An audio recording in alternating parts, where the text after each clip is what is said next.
guys, welcome back to my channel. So after many requests, I decided to continue on with my blogging series, or how to start a blog series. So I made this series for newbie bloggers like I was. I think it's been almost 3 years since I started my first blog, which doesn't even have I think I had like 2 domain names before I settled on dailydoseofdarling.com. Yeah, I seriously had no experience when it came to camera equipment or editing software or anything like that. When I would watch videos online years ago about, you know, what camera I should buy, there was just a bunch of terms that I had no idea what they meant, like ISO, f-stop, shutter speed, full frame camera, and luckily I had Doug to kind of like coach me through the whole process. But doing it on your own is really intimidating, so don't be overwhelmed if you don't know where to begin on what camera to use. So before I start talking about camera equipment and technology, I just want to preface this video in saying I am not a tech guru. If you want to get an accurate depiction of like all the products I'm talking about as far as tech-wise, you want to get like statistics, figures, numbers, all that stuff, specs, then go watch a tech guy, because this is not the video for you. But if you are a newbie blogger like I was, and you just kind of want to get like a blogger's perspective of what works for me, and if you kind of like the picture style on my blog, then you'll want to know what I use anyways. But basically, I wanted to kind of show you guys the journey of where I started with my technology, so like camera and editing software, and where I'm at now, and like all of the stuff I've basically learned throughout the past 3 years of blogging. So the first thing you want to, you know, kind of look at after you created your blog, got your domain name, set your platform, is what kind of camera you want to invest in. So cameras are by far the biggest investment, and just like technology in general has been the biggest investment for my blog. So like you guys know, and if you've seen my past videos, for the majority of my time before I started YouTube, I did fashion and beauty only, and a little bit of home decor here and there. So I definitely needed a good camera that would be multi-purpose and that would work with everything from shooting details on clothing really up close, shooting details of makeup, which sometimes can be really hard to photograph, especially if you are trying to show your contour, or you want to get an accurate color of, like, I don't know, the eyeshadow that you're wearing. If you buy a cheap camera, or basically just a camera that isn't going to pick up those certain colors and imagery, you're really just not going to be depicting the stuff that you want to show to your readers on your blog accurately. So the very first thing that I bought for my blog, besides like the domain name and products to showcase on my blog, is a camera. So I started out with a Canon T3i. I think it was a Canon Rebel T3i, which I believe is discontinued, or they have like a newer model. And I will go ahead and leave everything below to where you guys can click on it, the links, and you know, you can check everything out for yourself basically. That camera for me at the time was great because it didn't break the bank. I was in college. I was like 22. I had hardly any money. I probably shouldn't have even bought that camera, but I was so determined to like get good quality pictures that weren't taken on my iPhone 4. So yeah, I got that camera. And usually with cameras that have detachable lenses nowadays, now this isn't for everybody, but from reading online over the years, I found that people who know a little bit more about cameras, they don't always just buy the kit lens. So kit lenses are basically lenses that come with a camera. So any kind of camera that has like detachable lenses, the kit lens usually isn't the best quality. You usually want to upgrade the lens and then, you know, get a decent camera. You don't have to get like the best camera ever, but as long as your lens is good, then your pictures are going to come out 10 times better. So with that camera, I started out with 2 lenses. The first one was the 18 to 135 millimeter lens, but that one I used for filming. So for the first like couple months, or maybe even a year of me having my YouTube channel, even when I did it like sporadically and I didn't take it seriously, I mainly just uploaded on my YouTube channel to put on my blog. So I wasn't a YouTuber at the time, but yeah, I used that one because you can zoom in and out, and it's not a fixed camera that you can't zoom. So that's the reason I got that one. Also, it wasn't like super expensive. And the other lens that I would recommend for a newbie blogger, and it's basically the lens that every single blogger I've ever known, or even just like read online, they all start with this lens, or they all use this lens. Even like the bigger bloggers, they use this lens on a daily basis for their outfit pictures, or even just product shots. Even if you have a food blog or a tech blog, this is going to be your lens because it is just so good. I'm going to show you guys pictures and everything, but basically the lens that I love and I still use is the 50 millimeter lens. They call it the Nifty 50 because it's you know, really compact. It's really cute looking. It's like really small, and it creates a lot of something called bokeh, which you guys will start to notice. When I first started my blog, I knew nothing about how to take a good picture or what makes a good picture, but basically something that fashion bloggers or food basically any kind of blogger that takes pictures, they all want this thing called bokeh, and it's a blurry background. So as you guys can see right here behind me, there's like a little bit of bokeh, not too much. You can still tell like what's behind me, but it's very blurry. So with that style of shooting, it brings the subject matter in focus, and it just shows a lot more detail on what you're trying to take the picture of rather than everything else in the background. It just makes for a more crisper and cleaner subject. So with fashion and lifestyle bloggers, that's what they want, because they don't want to focus a lot on their background. They want to make sure their subject or whatever they're talking about in their blog post is the focal point, so the readers know exactly where to look. So yeah, basically if you guys want to start out with one lens that I could recommend, it's the 50mm. I'm not shooting with that one right now, but I will get to that in a minute. I do want to mention a few things about that lens, because if you aren't familiar with shooting with a fixed lens, it is a little bit annoying, I'm not gonna lie. When I first got the lens, Doug and I were arguing all the time. Every time I took any kind of fashion shoot, or like he was taking my outfit pictures, we would get into some kind of like tiff, because it's very frustrating shooting with that lens unless you know what you're doing already, because basically you cannot, like, there's no zoom at all in the lens. Like if Doug and I went into a restaurant and he wanted to take a picture of my shoes, he would have to stand way almost on the other side of the smallish restaurant for it to fill up the entire frame. So it is harder to shoot in close quarters, just because you either have to have a really small product that you're focusing on. If you're trying to take an outfit picture of your entire body, Doug would have to be standing like way far away for him to get my entire body in shot. So yeah, we shot with that for a long time, and we got so used to it because the bokeh, like the blurry background, was just so good on those pictures, that we really like that style, and we just basically preferred it rather than having to zoom in and out.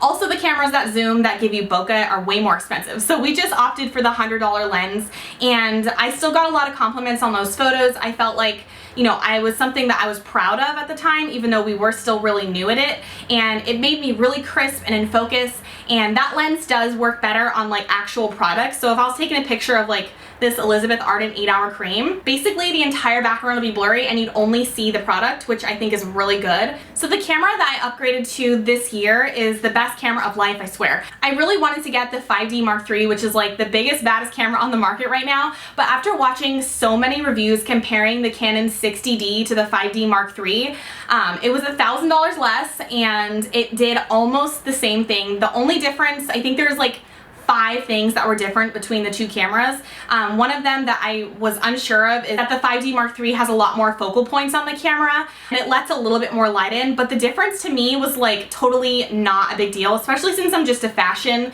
blogger. Like I just take pictures of clothes, so yeah, it's not like I'm taking like beautiful nature portraits or anything like that. Maybe if I was, I would consider, but $1,000 to me is pretty good when you're looking at the differences between two cameras. So yeah, I am shooting on the Canon 60D right now. A lot of you guys asked me that, and I shoot with that camera on all of my blog posts now, and any kind of picture you see on my blog, it's shot with that camera unless it's on my iPhone, which is rare. But yeah, basically, like I said, it does come with a kit lens. I believe it comes with a lens, but we didn't go for that one because it's not as good. So we picked up the 24 to 105 f4 lens. And that is also the lens that I shoot with for my blog and what I'm shooting with to film this video right now. The difference between my little Canon, well, it wasn't little, it's still a big camera, the Canon Rebel T3i and the 60D is night and day. My pictures are like so much more crisper, if that's even a word, so much better. The lighting is better. You can see every detail. You can see my pores when I have to like edit that, because you can see my pores and my wrinkles and everything with this lens and camera combination. Is amazing. So if you guys are willing to spend a little bit more, I know a lot of bloggers that are super happy with this combination. The reason I like this lens is because you can zoom in and still get a lot of bokeh. Like today, I have the camera pretty far back and I zoomed in just to get a little bit of blurry background because you guys don't need to see like every detail in my background. Also, it's just like super crisp. The quality is amazing. And yeah, I love those two things. So that is my camera, you know, equipment setup. I do have like the Canon G7X for vlogging, but this isn't really a video about YouTube, so I'll probably do that when I have way more subscribers, when I actually know what I'm talking about. But yeah, basically that's all I have for equipment other than a cheap tripod I got from Best Buy years ago. So the other thing that I did want to mention is lighting is a huge thing when it comes to pictures. I wanted to do an entire separate video basically talking about like how I take pictures, because for this video I just want to talk about the equipment I use, because I'd be sitting here for like an hour if I did both. So basically I have 3 soft boxes in my little setup right here, and I use those for indoor pictures. So I'm not gonna go too much into like how important lighting is, because it literally makes the world of a difference to your pictures, and obviously like the settings on your camera, but I'm gonna go through that later with Doug. But yeah, the lighting I use are just light boxes. I got them from Amazon. I've had 2 sets right now. The first set lasted me for I think 2 years, and then one of them like stopped working. So I got another set, and they're pretty affordable, so I will leave the links below for those. And you will need those. I mean, some people get away with using natural light, but natural light isn't always on your side. If you're having a really gloomy day and you're taking a picture of, let's say, like a bowl of pasta, you can't always situate the bowl near the window where the light is like perfect. Usually you have to use some form of artificial lighting for it to like look right and balanced. So that's where soft boxes come in. It's basically like a diffuser cloth over top the light bulb inside, so it gives you like this really nice soft effect. That's why on camera you guys can't see any harsh lines on my face, whereas you could probably see them more in my vlog camera because there's no softbox on me. They're amazing for portraits. Actually, they're necessary for portraits if you want to get all sides of you lit. Right now I have one pointing up in the air, so there's light on top of my head, so the top of my head up here isn't like super dark, and then 2 pointing at my face, so you get like light from all around, and it's the best investment. They weren't that expensive. I think one set is like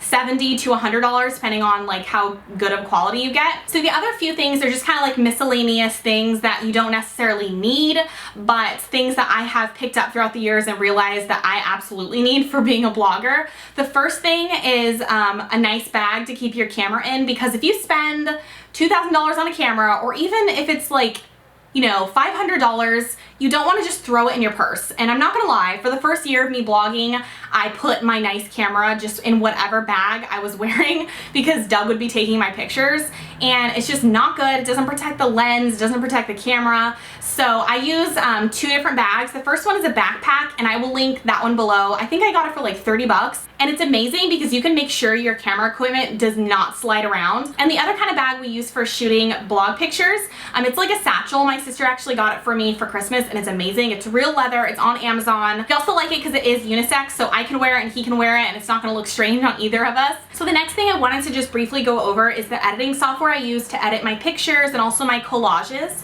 So if you guys are wondering what a collage is, it's basically where I go online and take products or like clothing, bags, jewelry, things like that, and then I put them on like a white background and link them at the bottom of a post. You guys will already have seen those if you ever read a fashion blog. They're everywhere. So I use Photoshop for that, and I was so intimidated at first, but it's really easy. I don't use Photoshop to edit pictures of people, so like myself, Doug, or anybody else that's in my pictures, because I just find that it's a little too technical for me, and I found something 10 times better in my opinion. Most bloggers that I know like personally, or that I read online about, they all use pretty much Adobe Lightroom. Lightroom is a godsend, and I was so intimidated at first because, let me tell you, any of those programs have a bunch of buttons that you don't even know what they do. I watched so many different tutorials on YouTube and just like done a bunch of research on how to edit a proper picture of a human being, because like editing a product photo is not the same as editing someone's face. So the only things I really do to my pictures are adjust the lighting. So if it's super overcast one day and I want to make it look like warm and sunny and like summer, if I'm wearing a more summer outfits and the weather's just not going good with my outfit, I can change the warmth and the temperature of the picture, so I do that a lot.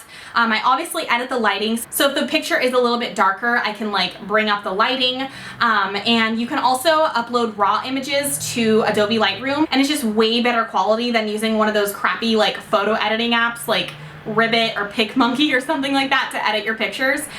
It just makes the world of a difference, and it looks natural. It doesn't look fake or forced or anything like that. And you can also make certain details of an outfit stand out. So like if I wanted to focus on a ruffled trim or embroidery on my shirt, rather than making the entire picture really crisp and basically all the details come out, I can just do it to one portion, which I really like. You can also like edit like lumps and bumps on your face, which I feel like is very necessary nowadays. nowadays people are just getting so good at blogging, and you rarely ever see any pictures with a lot of flaws. Not gonna lie, I know some people like to embrace their flaws. You guys know I'm not one of those people. That's why I have soft boxes on my face, because I don't want you to see my pores or my lines. I'm just trying to be real here. If you guys want to know, this is what I'm saying. Basically, in Lightroom, you can't make yourself skinny, so don't think that I do that, because I think that is a little overboard. Some people do that, I don't know how. I think they do it in Photoshop, but I have no idea. But basically, if you want to just look better in your pictures and you're fighting acne or scarring, or if you have like cellulite or spider veins, you can take all of that away in Adobe Lightroom, and it's amazing. It's rare that you'll ever see any of those things on my face or on my body on Adobe Lightroom, just because there's the option to take it away. Like, why wouldn't you? Unless I'm doing a post about how I cured my acne or something, so I want to show you guys like what it looks like. If you're taking pictures for your business, or like your, not that you put pictures on your business card, but like real estate pictures, portraits, if you want to take a picture for LinkedIn or like your resume or something, you really don't want anything on your body or your face distracting like the person from seeing who you really are. So yeah, I just take away all those flaws and imperfections because it's what I like to do, and I'm definitely upfront with it. So basically that's another reason why I love Adobe Lightroom, because it allows you to do all of that but in a really natural way, and you can't tell in the pictures honestly that something is moved or taken away. So yeah, I love that. So that's basically it for what I use for my blogging equipment. You guys have already emailed me here and there about like your blog, having questions on it. So I would love to check out your guys' blogs. So please leave the links to those below. And if you guys want to, please subscribe to my channel if you haven't already. And thank you guys so much for watching, and I will see you guys next time. Bye guys. If you personally are kind of sick of, you know, completely matte foundations like I have been lately, then this is going to be really good because it does